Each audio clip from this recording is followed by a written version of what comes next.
Books you should read based on your Spotify Wrapped Club.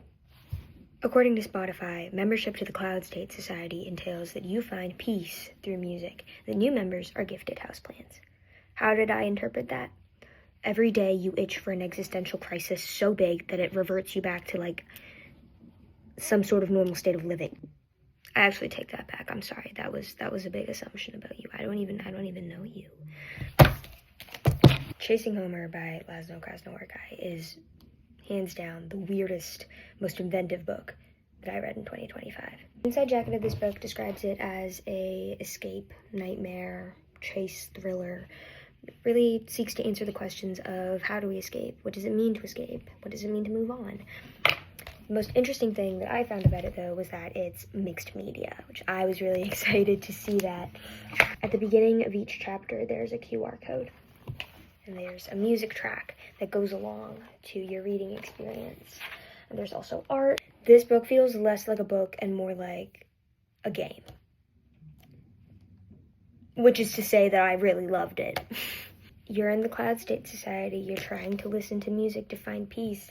Is peace even a thing at all? Which brings me to my next pick, On the Calculation of Volume by Sylvej Bal. Our protagonist, Tar Seltzer, is a dealer of rare books, and after a business trip to Paris, she realizes that she's reliving November 18th over and over again, and we meet her on her 121st November 18th. That's right, ladies and gentlemen, this is a time loop Groundhog Day book. The reason why I found this book so deeply moving, and why I think it'll touch you too, why I think you'll find it deeply moving too, is because it's less of a problem-solving, desperation type book and more of an introspective reflection on what it means to feel grief and how the way you remember things can actually shape your reality, and the power of connectedness and love even when it seems like the whole world stops and you're the only one going forward, or the whole world is going forward and you're the only one who stopped. Which one is it? This book is also written through journal entries, so it feels like we're living the experience through Tara, with Tara. To answer the question, what does it mean to take up space? On the calculation of, this is a cool one and maybe one of my favorite concepts that I've come across ever. What would you do if you were stuck in an elevator with an old person and a young person, and it turns out they're both versions of you from the future and the past? Talk about an elevator pitch. This is Just Amelia by Jennifer Oko, and the plot centers around just that. I love a good generational gut punch, and she delivers. The reason why I thought this would be a good book for folks in the Cloud State Society is that this book deals a lot with relationships, self-image, healing, and it doesn't end this roundabout, interesting, but also so unsubtle and direct of a way, which I think is great and amazing and what people who are avoidant need. Recap: Chasing Homer by Laszlo Krasznahorkai, On the Calculation of Volume by Sylvej Bal, and Just Amelia by Jennifer Oko. Thank you. The Great Collective. Ooh, almost gave you a sneak peek there. And no, these aren't printed on sandpaper. Your club believes in rebellion through music. There is no club rulebook. First of all, I can already tell you have good taste, no questions asked. Second of all, who hurt you? And third of all, me. This is a book told through the eyes of a woman who, for lack of better words, is literally married to the worst guy ever. Just think like someone bad and multiply that by 10. Think like selfish, complacent, complainer, hater, extraordinaire. One day, he meets a spiritual healer, and he walks out a changed man. This man goes from being the worst husband ever to being the best person on the block. He's extremely kind, altruistic, giving, compassionate.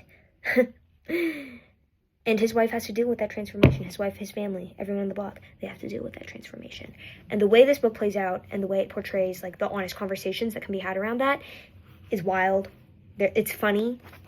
It's dark. It's comical. It's all the words. I'm going to stop saying the words because you get what I mean at this point. However, every single man I did get to know filled me with but one desire, to lift my hand and bring it smashing down on his face. Next pick is none other than Woman at Point Zero by Nadal El-Saadawi.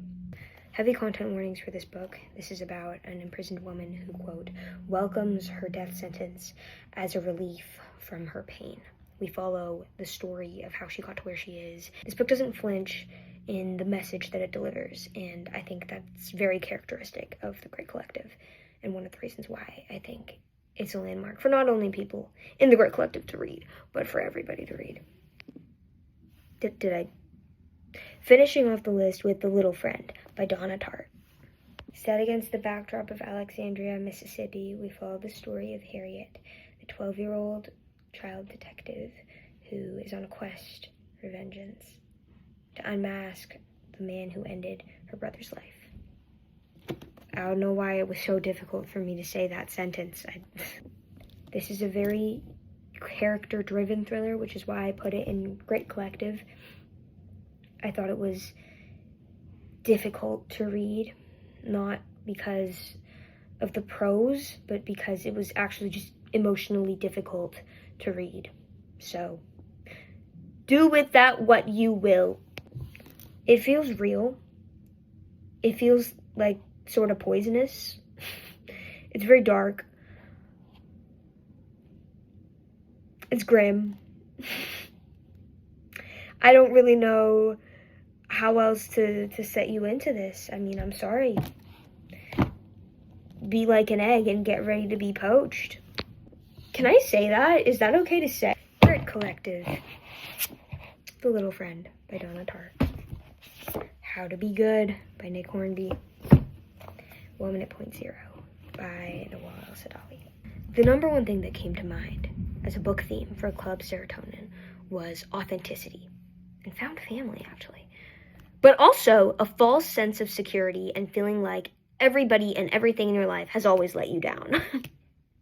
Did that hit a spot for you? Did it? I don't know how to add sounds, but in my head it's going like, fa, fa, fa. You know what? Do you know what I mean? Okay. The Timekeeper by Mitch Albom.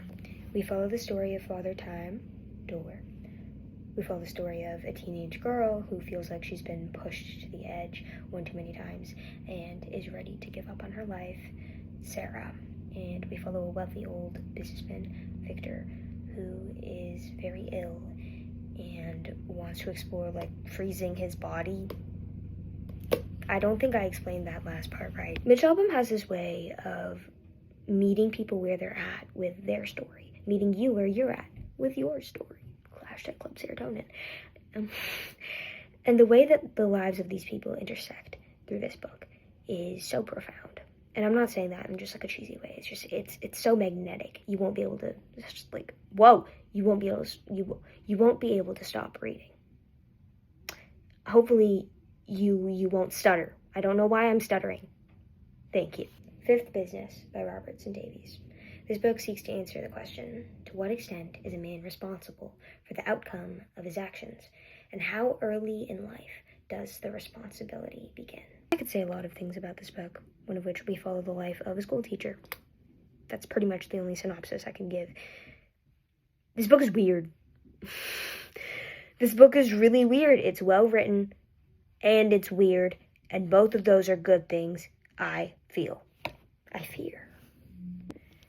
Here's one specific thing that I will say, and alludes to the title, Fifth Business. The main character of this book, in most people's eyes, is not meant to be the main character. Fifth Business refers to an essential character who isn't the hero, isn't the villain, someone that enables the main character.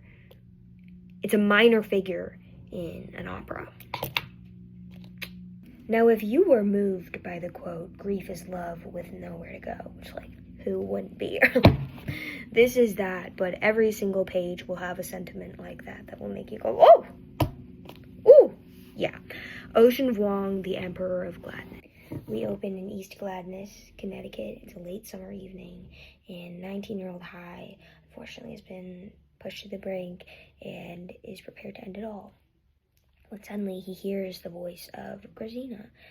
She's an elderly woman who has dementia, and he becomes her caretaker. This is super vague, but this book is very honest with the story it wants to tell and the themes it wants to emphasize, and the story about a nation that sometimes struggles to explain its identity, and